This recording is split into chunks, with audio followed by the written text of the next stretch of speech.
প্রতারকরা ওৎ পেতে আছে, কিন্তু আপনি কি তৈরি বড় বিপদ থেকে বাঁচতে? আজই এই 3টি সতর্কতা এখনই নোট করে নিন। 1, বিশ্বাস যতই গভীর হোক কাউকে কখনোই নিজের ব্ল্যাঙ্ক চেক বা সাদা কাগজে সই দিবেন না। মনে রাখবেন, একটি সাদা কাগজে আপনার একটি সই মানে আপনি আপনার ভাগ্য অন্যকে লিখে দিলেন। 2, বন্ধু হোক বা আত্মীয়, বড় অঙ্কের লেনদেনে কখনোই একা যাবেন না। অন্তত 2 জন নির্ভরযোগ্য সাক্ষী রাখুন এবং সম্ভব হলে টাকা ব্যাংকিং চ্যানেলে ট্রান্সফার করুন।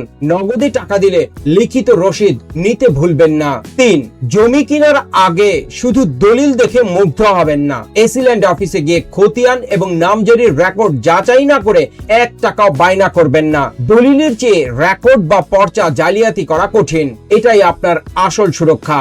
এমন আরো পাওয়ারফুল আইনি টিপস পেতে আমাদের পেজটিকে ফলো করুন। আমাদের ইউটিউব চ্যানেল আইনের পথে আলো এখনই সাবস্ক্রাইব করুন।